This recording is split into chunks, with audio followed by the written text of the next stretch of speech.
Welcome back, Golly Vibes family. I pray everybody is well, having an amazing day. If not, I pray for it to get better. Hallelujah. Today's episode is going to be about Anton Laveys' daughter, Zena LaVey. Anton Lavey is the Satanist. He was a Satanist. He made the satanic Bible, unholy Bible. And he had a daughter named Zena LaVey, who we've talked about in prior episodes. Zena LaVey was a high priestess. This is her right here. We've talked about her in different episodes, and one of them was talking about how her and Taylor Swift really resemble each other. And something else we talked about was not being able to find her, right? Not knowing where she was, what she was doing nowadays. However, she's been found by none other than Jordan Peterson. He had an interview with her. I want to get into some of the things that was said in this interview, but that's her now, ladies and gentlemen. From Satanist to Buddhist. Yeah, you heard it right. She's a Buddhist now. So she went from one false religion to another. Boy, oh boy. I know some people don't like when I say things like that, but it's true. A lot of people feel weird inside when I say things like that's a false religion, that's a false. I was in California. Quick story. I was in California the past week, right? Visiting family. And one of the days, one of my old friends came to visit me, and we were talking, and I talked about a religion because we was passing different pictures. And I was like, yeah, it's a false religion. He was like, oh, don't say that, man. Everybody has their own beliefs. I said, no. No, people have false beliefs. It stemmed from something that was false. False beliefs were created out of thin air, right? I talk all the time, even when it comes to Muslims, it came from Muhammad, who talked to an angel out of thin air. Even when you go to Mormonism, it came from Joseph Smith talking to an angel that came out of thin air. Even modern day Catholicism, right, which people aren't gonna like that I said, but modern day, because there was Catholicism before Roman Catholicism. Let's make that straight. But Roman Catholicism came in 325 AD with Roman Emperor Constantine, and that, my friends, is a whole bunch of mixture. So I had to tell him, when I'm saying these things, it's not because I'm trying to disrespect the people. I'm disrespecting the spirits that have influenced these individuals. I'm disrespecting the spirits that have caused these individuals to step into agreement with something that's not God. Even when I'm rapping and I'm going off on witches or warlocks or, different spirits, some people feel like I'm attacking people. No, I'm attacking what's on you. That's why you feel that way. That's why you feel that conviction. That's why you're starting to feel that deep inside, like, ooh, is he talking to me? I'm talking to that thing on you, yeah, for sure. But anyways, I want to show you guys a clip of her back in the day first, right? Talking about what you listen to. Just watch this. Watch this. Make music for a purpose. It's not just background music, or it's not just, fluffy, light stuff. This is not elevator satanic music. It's ritualistic music. It is music that by even the act of listening to it, you are participating in a satanic ritual. How does it make you feel? It's very stirring. It's very emotionally charged. You can't listen to this music and say you don't feel something, because you do. I'm sure you would probably feel either hate or fear or rage or something. You're pretty good at marketing yourself. That's the devil's place. Illusion and showmanship. You mean the devil is alive and well in Madison Avenue? Of course. Advertising I is think the you and I devil's agree with trade. that. The act of manipulating and using the will and using ritual to create change is, by any definition, satanic. And anyone who does that is... This man said, even listening to the music, you're participating in a satanic ritual. Oh my goodness. How many times have I said on this show, stop listening to this music that is anti-God? How many times? And for those of you who go back and listen to that trash, may you be humbled before the time is too late. I've said it plenty of times on here, ladies and gentlemen. It's not a joke. Stop singing songs from individuals who are worshiping different gods. I don't care how good the song is. Why do you think the song sounds so good? There's an activation happening, ladies and gentlemen. There's an opening happening when you do that. I don't care who told you it's not. You know, I tried to come to the Lord in 2016, right? And I was walking with God for like 3 months. You know what got me back in the world? Listening to secular music. Yeah.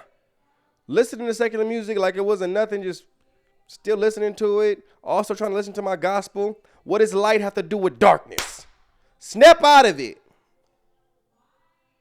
I keep trying to tell you guys, when you come to the Lord, drop everything, especially when you're newly coming to the Lord, because things can pull you out and the devil is subtle.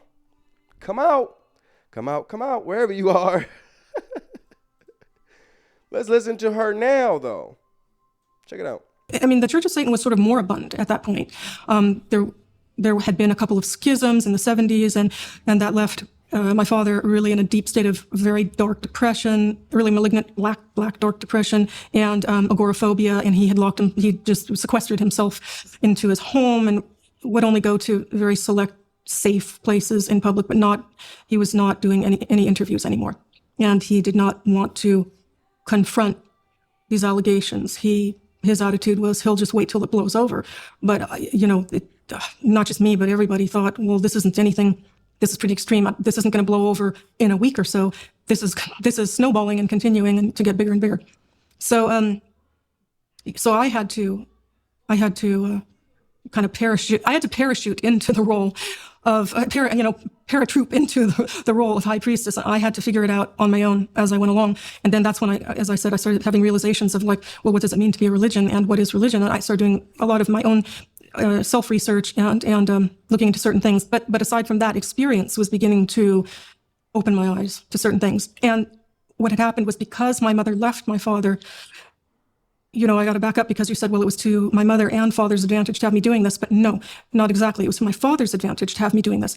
My mother, having left, she was trying to pull me out of doing that. And she was convincing me, every time I would talk to her, she was haranguing me about, don't care about anybody else. You shouldn't be doing this. And, and like, I need your support. And if you're doing this for him, then how can I expect you to be supporting me during this divorce, thing? And so it was very stressful for me being pulled at all sides. And she was actually telling me, don't care about anyone, because I was beginning to develop what in Buddhism is called bodhicitta, which is a feeling of a realization that compassion can't be just for a select few special people. Compassion actually broadens, and it actually you begin to develop and attain a certain level. It was just like the beginning stages when I began cognizing that, hey, something is really seriously wrong here, because there's innocent people out there that are not even Satanists, that have never even heard of such a thing. They haven't even heard of such a thing called Satanism. And yet, their neighbors are calling them into the FBI and to the police and stuff, and it's just ruining people's lives. Was that part of that daycare witch hunt, the satanic death ritual? Oh, yeah, that was the McMartin preschool case was, up to that point, the hugest waste of time and money in U.S. history devoted to. Did you ever read Satan's Silence by any chance? Do you know that book, Satan's Silence? No. Oh, well, it was written by a lawyer and a social worker, and it's the best account that I've ever read by a large margin of the satanic daycare panic in the 1980s. It's an amazing book, Satan's Silence. Yeah, okay, so you were okay, so I get the picture more thoroughly, because that was an unbelievably widespread panic, right? And it lasted for quite a while. And you were trying to, okay, so let me ask you a question about that. Now, the dark side of this potentially is that if you're called upon to be a spokesperson in a time like that, there's also a lot of attention drawn to you. And, you pointed out that your mother was certainly willing to play the role of martyr, to seek attention and to seek respect. And, you said that you were a pretty dutiful person and that you had a job and that this role of spokesperson was dropped on you and that you paid an emotional price because you were torn between your parents. But in retrospect, you've obviously done a lot of thinking about that. Do you believe that there was any contamination of your motivation by a desire for public attention or anything like that because you had the spotlight put on you? That could be easy to perceive, but the simple answer is everything was happening so fast. I didn't have time to even think about, as everything took off, I didn't have time to even think about, and in fact, even the few times that I did think, oh, well, maybe this could be turned into an advantage, I very quickly learned that, no, in fact, it's not an advantage because I had 7 years of theater training, for example, acting, and I wanted to go into the arts. I just wanted to have a career in the arts some way, and I wasn't sure in which field. I hadn't decided yet. But as a single mother, the only vocation, the only branch of the arts that I could afford to pay for myself with my solitary, nobody was helping me. I had no financial support from my family, or certainly not from the father of my son. No, it was all to me. Was the only thing I could do was take drama courses and coaching, and for example, City College had free tuition in those days. So I had to kind of piece together an education. And yeah, I mean, some of my friends at that time that were in my acting classes, they said, well, maybe you can use it to your advantage. They can play a cowgirl 1 year, or not that I want to, but I'm just saying hypothetically that, I couldn't play a role of like a baseball mom or something like that. It's just not going to happen because word would spread. First of all, my name, because at that time, not many people had that last name, LaVey, and then that would ring alarm bells. And then just physically, I was physically known and branded that way. Now the paradox is, there were people, the Church of Satan actually began the membership began to grow because of my being out there. So it created a new upsurge in membership. And my father realizing this is kind of a funny detail, my father realizing that I was actually generating more income for him and more membership.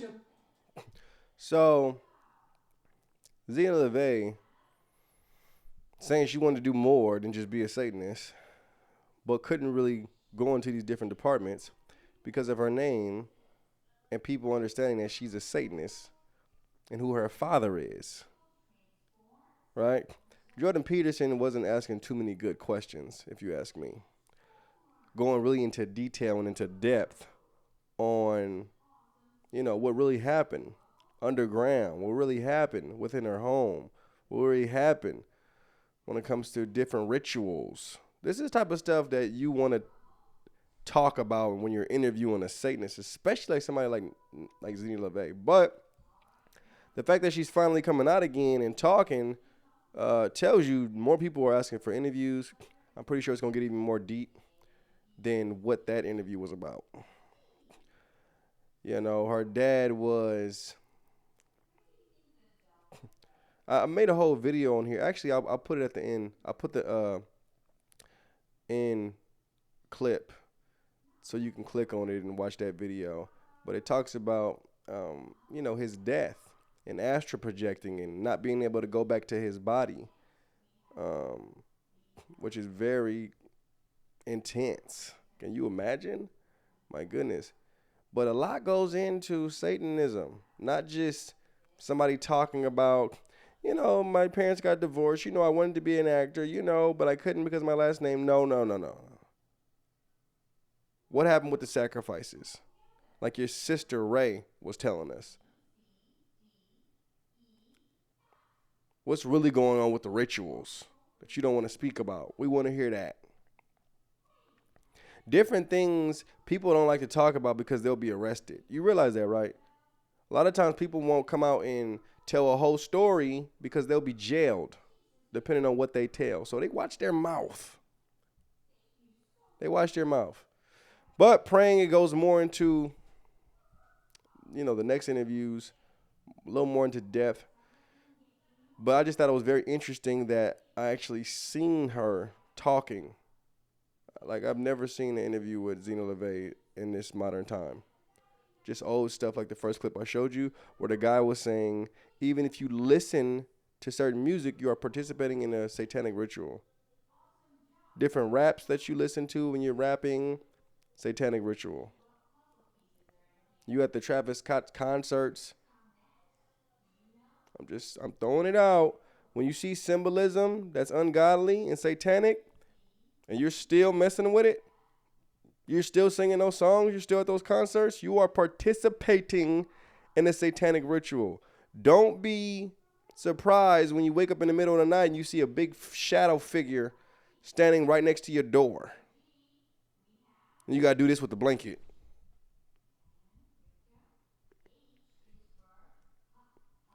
Don't be surprised. You chose that route. You chose that lane. Now you're on that freeway.